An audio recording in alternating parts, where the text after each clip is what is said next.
Khumalo go tswa mo SABC Studio 10 Auckland Park, Johannesburg. Re go tlisetsa kgaso ya dikgang tsa Setswana. A re iketle mmogo ka tshedimosetso.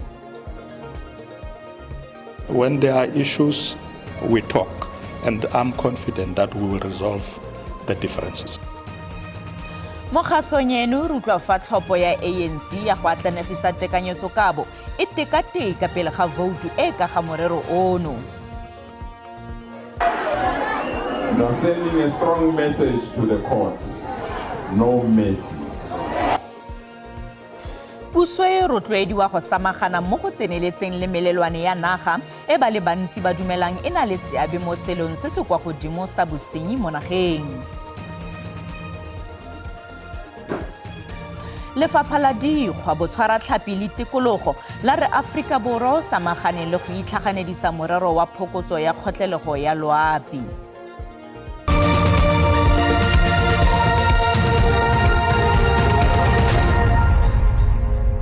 Mothoetsho Madume wa amogetswe mo kgasong ya rona ya dikgang tsa Setswana. Tla re diale. Tlhopho ya ANC ya go atlanegisa tekanyetsokabo ya tekateka pele ga voutu ya morero ono e gomagomelang. Seno ke jaaka makoko a dipolotiki a kgaratlha go ka fitlhelela tumalano ka ga tekanyetsokabo eno e akareditseng koketso ya lekgetho la badirisi e bontsi ba leng kgatlhano nayo. Ga go ise go totobale gore a tekanyetsokabo ya monongwaga e tla atlega kana jang. Se ke jaaka fa koketso ya lekgetho e na le kemokgatlhanong go tswa go ditokololo tsa puso ya motlhakanelwa, mme seo se tlogetse ANC ka ditšhono di le mmalwa tsa go bona kemonokeng go tswa go makokokganetso ao e seng bontlhangwe jwa puso ya motlhakanelwa. Le mororo go na le ketsaetsego, ANC ya re santse ikamanya le makoko a mangwe tebang le morero o. Well, we have to engage with other parties. It's something that we will always do. When there are issues, we talk, and I'm confident that we will resolve the differences. Go le jalo, se se le jwa ka leitlho le le farologaneng go tswa go makoko a puso ya motlhakanelwa mo ANC e lopang kemonokeng ya makokokganetso go fetisa tekanyetsokabo. EFF, MK le Action SA ba tlhalositse fa ba se kitla ba emanokeng tekanyetsokabo eo. Growing concern right now is we have this very unhealthy situation where you've got a GNU government with 70% of the parties in parliament represented in it, and they're coming to the opposition to help them approve a budget. There's something very wrong with this picture, because at the end of the day, it is up to the GNU to form a budget. All around the world, governments understand that their core function begins with setting a budget and agreeing on that budget so they can go forth and govern. But there's a level of incoherence in this GNU that they're expecting the opposition to solve for them, and I don't think that's reasonable. Jaaka fa ditherisano di tsweletse pele, mosekaseki wa dipolotiki Dr. Levi Ndou a re kgato e bakile mokhino wa ditšhono gare ga banna le seabe go iponela dintlha tsa sepolotiki. And this for me is the right time for the GNU partners to demonstrate their ability to be able to work together. Of course, that ability has to be demonstrated when there are challenging times like this one. But I think another area that we need to note is that it appears as if there is a linkage between the approval of the budget and some of the decisions that Parliament has taken, and those who are aggrieved appears to have found the right opportunity to score points using the budget's approval. Go le jalo, ANC e santse e saletswe ke nakonyana go ka sekaseka tekanyetsokabo. Meyara wa Kgotlatoropo ya Johannesburg, Dada Morero, a re masepala ga o ise o fitlhelele tshwetso ya bofelo ya go fetola leina la tsela ya Sandton go nna Leila Khaled. Seno ke morago ga gore tshisinyo ya go fetola leina e bake dikgotlang magareng ga botsamaisi jwa Aforika Borwa le jwa ga Donald Trump. Mabone a laolang pharakano a sa direng, mesila mo ditseleng le tlamelo ya motlakase e sa tlhomamang ke mathata a ipoeletsang go baagi ba Johannesburg, e leng se se lebisitseng kwa goreng mopresidente Cyril Ramaphosa a kgale thata batsamaisi ba Joburg ka ntlha ya ka moo e leng leswe ka teng. Mayor Dada Morero a re tiro e tsweletse go tsosolosa tebego ya toropo. We've also entered into an agreement with national government to establish a presidential working group that will provide support to the city's strategic priorities to ensure that the city can be turned around. Morero a re o etse tlhoko kgotlhang ya sediplomete e ka runyang mabapi le go fetolwa ga mmila wa Sandton go nna Lila Khalid yo America e neng e rekisirwe khutlo. Fela a re morero o ga o ise o konosediwe. The City of Johannesburg reaffirms its commitment to diplomatic sensitivity in the Sandton Drive renaming process. The City of Johannesburg acknowledges public discourse regarding the proposed renaming of Sandton Drive and emphasizes its dedication to a thorough, considered approach. Hareng ga ba neng ba le teng ke leloko la komiti ya Mayor MMC wa tirelo ya mafaratlhatlha le batlhankela ba Joburg Roads Agency bao ba reng legato la ntlha la tlhabololo ya mmila wa Lilian Ngoyi e solofetse go konosediwa ka Phatwe le gore madi a dirisitsweng ke City of Joburg a tla lekanyediwa go ya ka tlhwatlhwa ya tuelo ya projeke nngwe le nngwe go ya le ka tshekatsheko.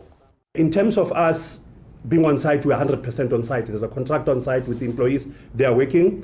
We have already about 30% with the base, because you need to get your road to the basis. When we build a road, you'll see there are those layers. We need to get them right so that the road is solid and all. We wouldn't be focusing much on generating or selling power for the purpose of generating money out of it.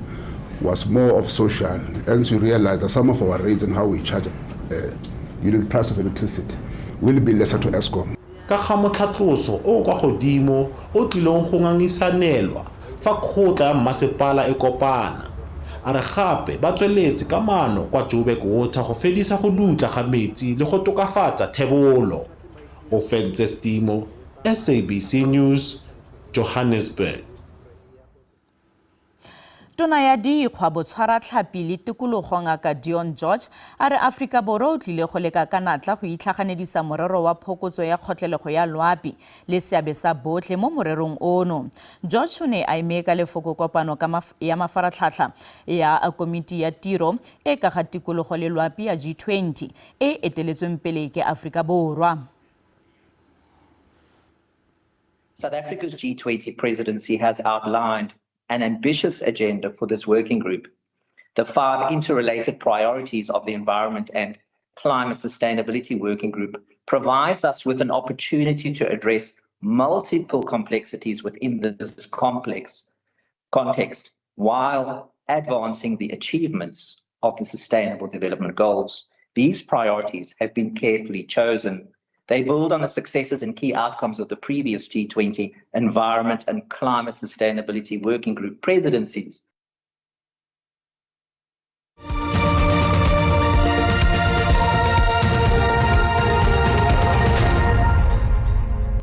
Mothoetso re santse re le mmogo. Puso e rotloediwa go samagana mo go tseneletseng le melelwane ya naga e bontsi ba dumelang e na le seabe mo ditlolong molao le selo se se kwa godimo sa bosenyi mo nageng. Seno se tlhageletse kwa tirelong ya matshediso ya baelatlhoko ba baagi ba le barataro ba ba boleilweng setlhogo kwa lefelong la baipei la Meremi kwa Soshanguve kwa bokone jwa Pretoria mo bokhutlong jwa beke.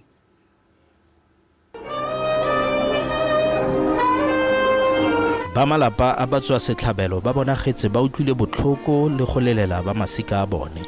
Se ke fa bane ba kgobakane go tla go gopola baelatlhoko ba ba bolailweng setlhogo. Baswi ba tlotlomaleditswe go ineela ga bone. Dibui tse di farologaneng di khadile thata kgang ya baditšhaba bao ba senang makwalo a maleba le go kgabaganya melelwane e seng ka fa molaong.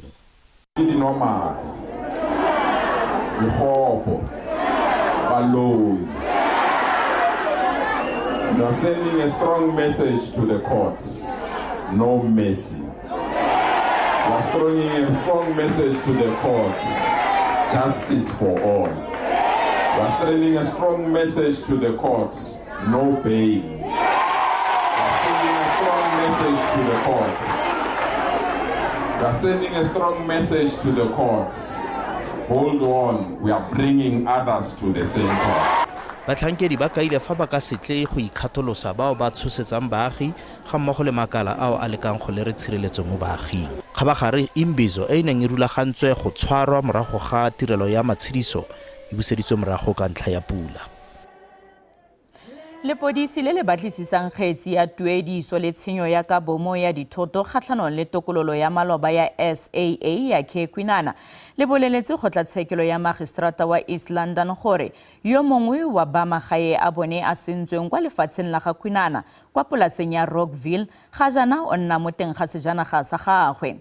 Sergeant Mangaliso Mukhumo o rebotse bosupi le go bolelela kgotlatshekelo ka ga dikgetsi tse di farologaneng tsa go sengwa ga dithoto mo didokweteng di le 5 tsa tshenyo ya ka bomo ya dithoto kgatlhanong le Kwinana. Paki ya ntlha ya puso Sergeant Mangaliso Mukhumo o pakile gore legae la motswasetlhabelo le sentswe moraga gore a retelelwe ke go duela rente ya diranta di le 1,000. O bega gore ka nako ya tshenyo dithoto tsa banni go akaretsa finishara le sejanaga di ne tsa senyega thata mme tse dingwe di nyeletse. Fa ne a budiwa ka ga banni ba bangwe bao e neng e se ba dira kopo mo morerong ono, a re bangwe ba ne ba tshosediwa gore ba seka ba inyalanya le kgetsi eno. Abaningi bayasho ukuthi bayasaba ukuvula icase khona omunye njengalo ngithi uhlala emotweni uyasho ukuthi khona la bekabona alandelwa yimoto. And also the others are stating that they are scared to open cases, and there's this one for example that stated that he stays in a motor vehicle and he has noticed that he has been followed by some other car. Puso e ngangile gape ka gore Kwinana o ne a gata ka molao wa kgotlatshekelo fa ne a di gantlo ka ntlha fa a ne a rebolelwa lekwalo le le mothibelang go dira jalo ke bangongoregi. Le fa go le jalo Kwinana mmogo le mmueledi wa gagwe ba re o ne a diragatsa tshwanelo ya gagwe. We are here talking about demolition. You said that Judge Hartley's order is saying I must not demolish, and I have proved to you beyond reasonable doubt that the 5 rule nieces that are there do not say I must not demolish. Kwinana's family business, that is Slipknot Investment, was entitled to demolish.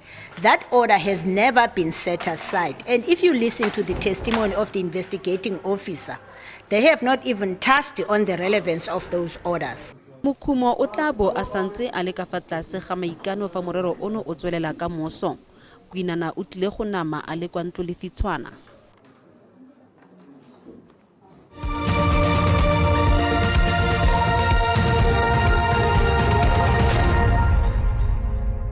Mothoetso re santse re le mmogo.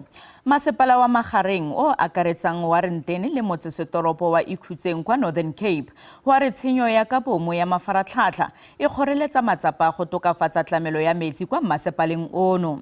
Baagi kwa masepaleng ba ntse ba lebanwe ke dikgwetlho tse di seng kana ka sepe tsa metsi sebaka sa dingwaga di le mmalwa jaanong. Ha esale baahi mmasepaleng wa Magareng ba tobane le mathata a phepelo ya metsi. Mathata a bona a aga ka hare meralo ya motheo e seng e tsofetse, tshenyo ya metsi le ho utsuwa ha meralo ya motheo.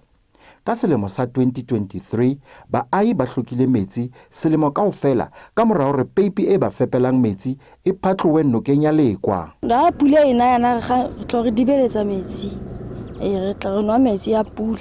Bana ba rona ba ga metsi mo dijojong ene dijojo tsa teng re tshaba gore ba tla bobola le go bobola. Ga rena ditepe re ga metsi ka dikribai re ga mo dijojo ene metsi ya dijojo ga a loka.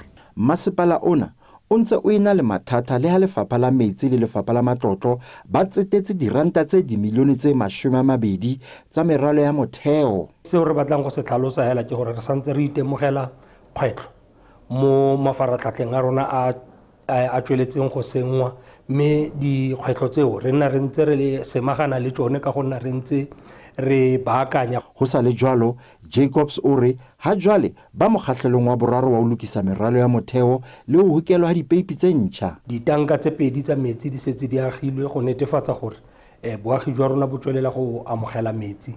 Sa bobedi re tsweletse go neela baagi ba rona ba ileng gore ba sentse ba sa bone metsi ka ditroko tsa metsi tseo re di neetsweng ke lehapa. Mmasepala o dumetse hore o latlhelwa ke dimilione tsa diranta ka baka la ho utswa meralo ya motheo ya mmasepala. Thabiso Khadebe, ditaba tsa SABC, Warrenton, Northern Cape. EFF kwa Northern Cape ka nne go gapeletsa puso ya profense le ya bosetšhaba go sekaseka kemo ya tsone ka ga go nna gone ga Orania le kemonokeng ya tsone ya go ikemela ga yona. Seno le mororo go le karolo ya kgolo a 235 ya molaotheo wa Afrika Borwa e tlhomamisang tshwanelo ya go ikemela ga ditso. EFF ya re tlile go simolola ka go bolotsa mogwanto kwa kantorong e ya Tonakgolo Ngaka Zamani Sol kgwedi e tlang. Thulaganyo ya demokrasi ya 1994 e go lekilweng thata gore e se gobelele ope e tsweletse go baka kutlobotlhoko go bangwe mo Afrika Borwa. E rile Moranang a tlhola malatsi a 23 ka 1994 lekoko la Freedom Front la ANC le la Nationale a saenela tumalano malebana le gore maAfrikanere a ikemele ka nosi. Se ne sa lebisa kwa go atolosiweng le go gola ga Orania. EFF ya re go tswelela go nna teng ga Orania e leng puso mogare ga puso e nngwe go kwafatsa kitlano ya Afrika Borwa e bile ke seemo se se ka nneng sa etegela nako nngwe le nngwe. Orania we might take it for granted, only to realize later that they will be the one that will destroy the unity of this country. And for that matter, we need to engage them to stop their nonsense that the reason they have Orania is for them to practice their culture and so forth. Why are they part of this legislature? Why are they part of councils? Why are they doing business with black people and say to us that they can't stay with us in their neighborhood? That's nonsensical. And as the EFF, we're going to engage the premier to start negotiating with those racist people. Tonakgolo ya Northern Cape o ne mo nakong e fetileng a tlhalosa maemo a kwa Orania le tshwanelo ya bona ya go ikemela. Le fa go le jalo o kgadile maemo a sešenjana a akaretsang AfriForum a reng a ikaeletse go nyenyefatsa boipuso ba naga eno. It's completely unacceptable that a group that organizes itself on basis of race and with the ultimate desire to preserve white privileges in this country should go out and speak bad about South Africa. Mo pegolong ya go sale gale ya Orania Movement, mokgatlho o ganne go amogela maemo a ba a reboletsweng ke Amerika a go nna batshabi kwa nageng eo. Fela ba re ba amogela ke monokeng segolo thata ya go matlafatsa maiteko a go tsewa tsia. If you want to march rather, march to work, march to institutions that help your people. Marching now and again and every time to dissolve and to attack and to disintegrate and to deny, that's not good. EFF ya re mogwanto wa yona go leba kwa dikantorong tsa Tonakgolo ke tshimologo ya letsholo la go khwitlisa Orania e lekoko leno le reng e nyatsa demokrasi. Motho di ne di le kalo tsa segonjono ga swela telang ke a sepedi ka moso mo SABC2 le SABC le hae. Ga jana ke go tlogela le boinelo mo lebimang ka tsa maemo a bosa go fitlha re kopana gape mo nakong e tlang. Sala sentle.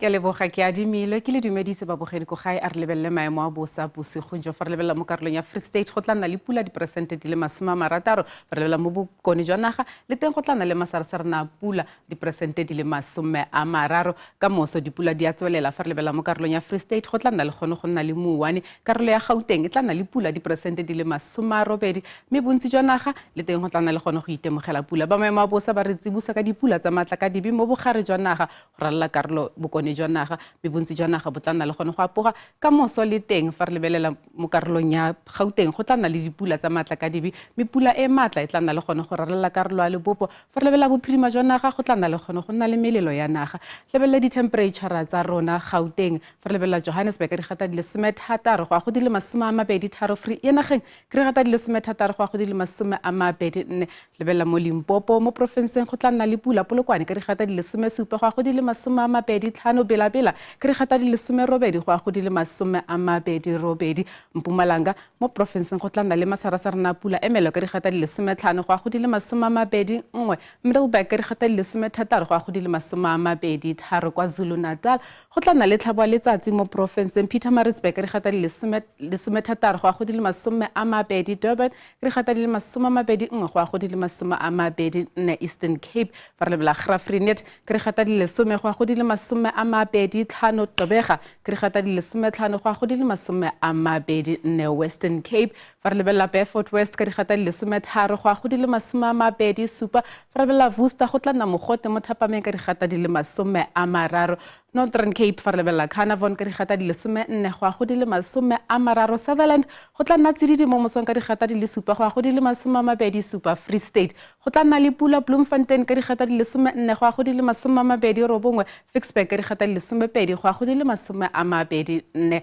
fa re lebelela Bokone Bophirima go tla nna le pula mo profenseng Potchefstroom ka di gata di le 15 go a go di le 26 Mahikeng ka di gata di le 17 go a go di le 27 fa re lebelela ko Tau ka di gata di le 17 go a go di le 29 mo gaetsho maemo a bosa felela fano a re kopane gape mo nakong e tlang